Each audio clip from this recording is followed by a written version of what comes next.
Hey everybody, here for Black Ink Crew season 5. Is it season 5? Yeah, season 5, episode 1. So let's get into it. First of all, I like their new intro, even though I'm gonna miss the ding. But I like their new intro because everybody looks cute and white. Say hi. Oh gosh. I think that's her way of saying hi, I guess. So let's get into it. You know, last season it left with Caesar closing down Black Ink to get Dutchess back because Dutchess was working on opening her own tattoo shop in North Carolina called Pretty in Ink. If you want to sit here, then sit still. She was looking to open her own tattoo shop in North Carolina called Pretty in Ink. And Mama, you know, yes. Yes. So Dutchess wasn't sure how they were gonna. Yes. Yeah. Look, you about to fall. They weren't sure how they were going to keep their relationship together because Dutchess wanted to open up Pretty in Ink in North Carolina, and he wasn't ready to move to North Carolina just yet. He still had stuff that he needed to do in Harlem, and he wants to be, you know, basically the king of tattooing out here in New York. So a lot of people felt like Dutchess was selfish and just wanting to up and leave Caesar and pursue her dream. Me, I understand it. Like, I understand where she comes from with wanting to own her own business. But where I felt like she was selfish at is where she was trying to get him to move down south to, you know, leave his business to move down there with her. And it's like, you know, instead of doing that, why don't you work on your shop in North Carolina, he work on his shop in Harlem, and then y'all could do it where it's like, you know, you could go from city to city. I think driving North Carolina is like about a good 13, 14 hours, if that. But, you know, if you're taking a plane, it's not that long. You know, it's not that bad of a commute or whatever, like with a plane or whatever. So it's like, y'all can make it work. And I just felt like Dutchess was selfish and just wanting him to drop everything in Harlem and go to North Carolina with her. But on the business aspect of it, of her wanting to be her own, like have her own shop, I get it. So, you know, Caesar's basically like, you know, I'm just mending relationships or whatever, and I opened Black Ink back up because we were closed for a month, and, you know, I went to work on my relationship with Dutchess because I didn't want her to just walk out of my life. So everybody's excited to be back or whatever, and you know, everybody's asking Caesar, well, are you and Dutchess still together? Is everything good? And he's like, yeah, me and Dutchess are still together. You know, she's working on opening up her shop in, you know, North Carolina. So we'll just see how that goes. But we're still good or whatever. So everybody else is happy that Caesar and Dutchess are doing well. But the only person that doesn't really care is Ted. Ted is like, listen, you basically closed down your business for a bitch. And, you know, I have a problem with that because Black Ink Crew, you know, Black Ink is where I make my money. It's how all of us keep a roof over our heads and, you know, food in our stomach. And I just feel like you put everybody out of business to go chase Dutchess. And I'm like, I understand where Ted come from. And if the roles were reversed, Caesar would feel the same way that Ted is feeling. So Caesar's like, listen, I know that you're upset that I closed the shop down, but here's what I'm going to do. From now on, if I have to run any errands down in North Carolina or take care of any type of business, you're my second in command. I want you to run the shop when I'm not here. I want you to be my eyes and my ears for when I'm not here. And, you know, he was like, all right, so we'll just, you know, let everybody know in the shop what's what. So when he finally announcent that he was putting Ted in charge, none of them took him serious. You know, Sky was making jokes. Walt was like, Sky was basically like, well, what else does Ted do? You know, he just sits there and he sits on his ass all day and he gossips. What else does he do? And I'm like, right. Because for the longest, since I've been watching this show, I always wondered what Ted did. And they always said that they would say that Ted is like assistant manager or manager or something like that, but it never seemed like he did anything. It just seemed like he sat there. Walt would help with reception. Walt would help with clients. Ted never really did that. Ted would just sit around the shop. And then Caesar saying that Ted was his cousin. I'm like, okay, well then maybe he just, help out in the shop from time to time, whatever. So we go from Caesar to Dutchess, and Dutchess said her original location for Pretty in Ink, something was going on with the space, so she had to move it to this next space. Now, the other space that she moved it to was very spacious, very nice looking. And, she's setting it up how she wants to. So her person, I think her contractor named Waz, he was there and he was telling her, we have everything set, but, you just need one more thing and it's going to cost $3,000 more to do it. So Dutchess is like, oh boy, I done put all of my money into this shop, so I'm going to have to go back to New York and make some more money for the rest of the construction. So that's her plan. Go back to Harlem, work with her clientele out here, and get her $3,000 up to put towards her shop. So now we go to OSHA and Kathy, and Kathy's basically talking about child support with him, saying that she feels like he doesn't give her any type of money, he doesn't help her out, he doesn't support her and her son. And, he's like, well, I have 2 other kids, so, I have to take care of them as well. She's like, I understand that, but every time I give you the chance to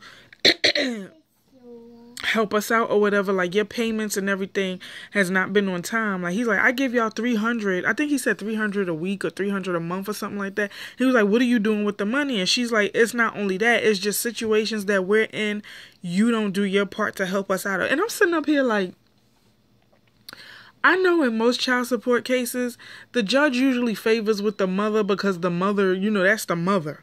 But I think that if you're the mother, you need to get a job yourself. And from what it sounds like and look like, Kathy does not have a job, has not had a job since Black Ink Crew started. And even he said that. He was like, you ain't got no job. You don't do nothing. You work this little temp job that pays you nothing. And I'm like, right. You can't expect for a man, because he doesn't want to be with you, you can't expect for him to support you. You're grown. You're a mother. Even if you get a little part-time job, at least you got some money in your pocket to feed you and your kid and get the little necessities that y'all do need. Okay? So it's like, every time I turn around, Kathy is always begging and making the situation worse than what it is. So now she's threatening to put him on child support. And he's like, why would she do that knowing that I'm on probation? So that's just going to mess up everything. So if I get child support and I don't pay the child support, I'm going to jail. And I'm like, yo, Kathy is just money hungry. She's money grubbing and she stayed begging. Kathy annoys me. Like, since... Excuse me. Since like season 1, she's been begging him and trying to get money out of him. And Kathy is just too much. She's like the baby mama from hell. We get to Donna, and Donna is doing a photo shoot for her fiance Max. Now, if you saw last season, you saw that Max is her fiance. He was a guy that she's been with for like 6-7 months, and he proposed to her. And she also found out she was pregnant, but she miscarried the baby. So we find out that a week after Max proposed to her, he went to jail for conspiracy to sell crack cocaine. I'm like, he's going to be in jail for 6 years. So, the person, her makeup artist, is asking her, well, since he's going to be in jail for that long, are you going to wait for him? She's like, yeah, I am, because I love him. I'm going to wait for him, and I'm going to hold him down. That's my boo. So that brings us to the photo shoot. She's doing a sexy photo shoot for him, and she asked Walt to be the photographer. Now, we all know that Donna and Walt have history. They smashed. But, it's strictly business. And, Donna comes out in her lingerie, takes the provocative pictures or whatever. And, Walt is like, listen, if I was doing time for as long as Max has been doing time, then I would appreciate, like, goodies like this. So Donna is doing the right thing. And I'm like, right. But I'm kind of worried for Donna, because it's like, you and Max wasn't together that long. But, I mean, some women, they feel like being ride or die for their dude. is what it is. I mean, me personally, I couldn't do it, especially if I've only been with you for like 6 months. I still don't know you. I'm still getting to know you. Just staggering. Oh. I'm still getting to know you. I don't know you that well. So, I mean, yeah, you proposed to me, but I still don't know you. I still don't know if we got a future. You know, that's just me. But some people, they don't mind waiting. They don't care. They love the person they with. Listen, if you like it, I love it. So, Donna, do you, boo. If you gonna wait for your boo, by all means, wait for him. So, Caesar and Dutchess are out eating. She came back from North Carolina finally.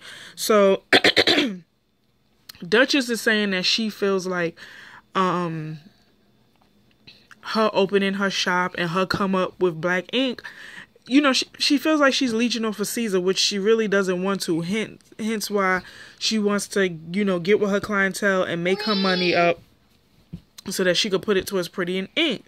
And she's like, you know, my success, I don't want it to be defined as, you know, as a result of me being with Caesar.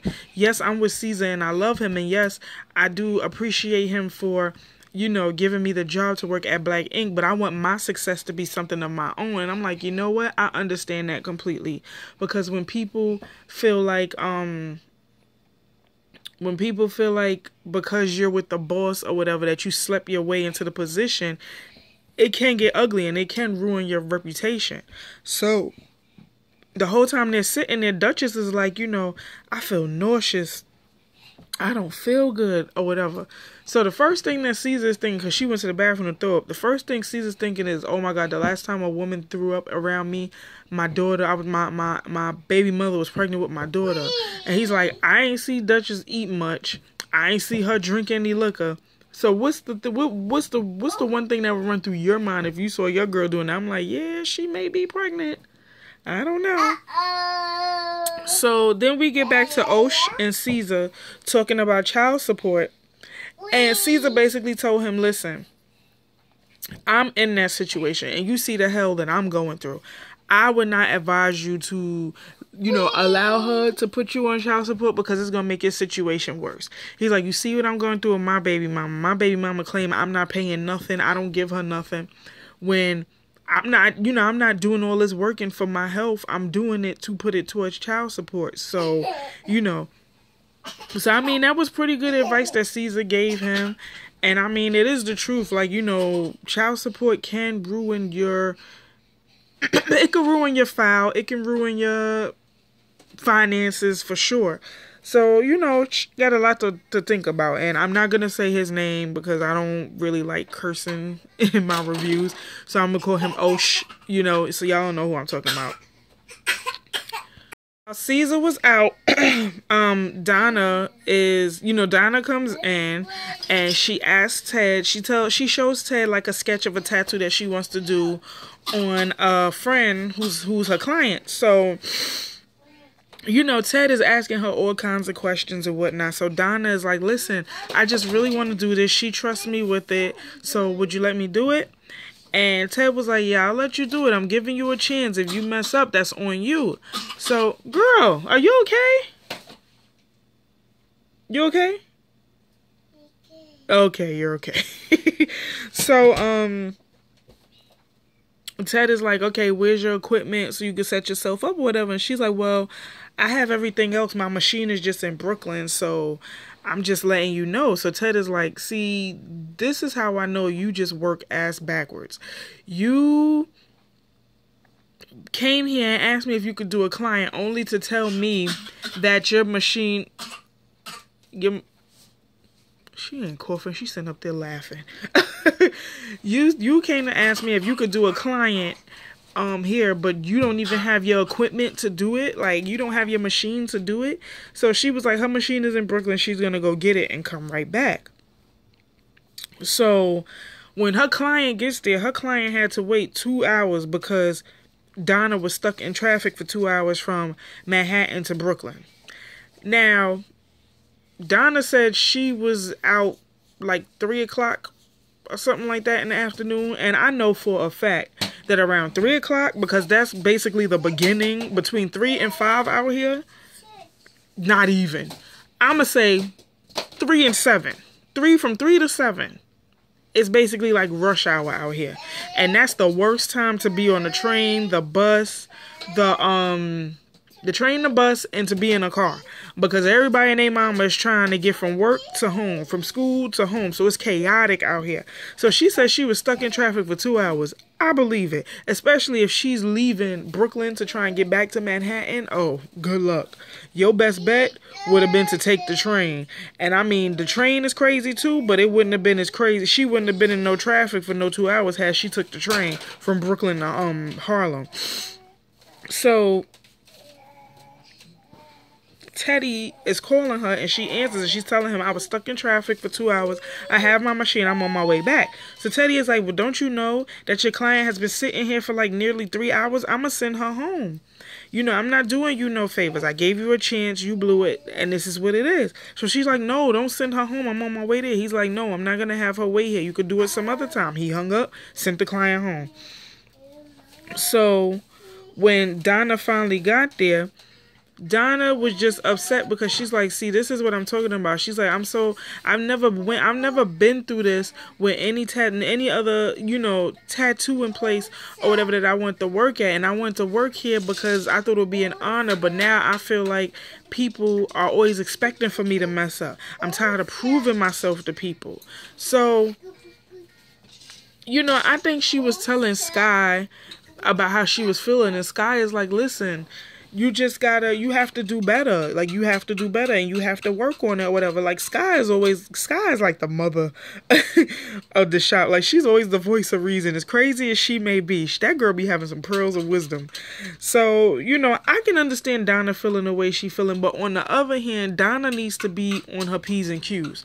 But I'm not going to sit here and say, like, Donna doesn't try. Because Donna does try. They just expect for her to mess up.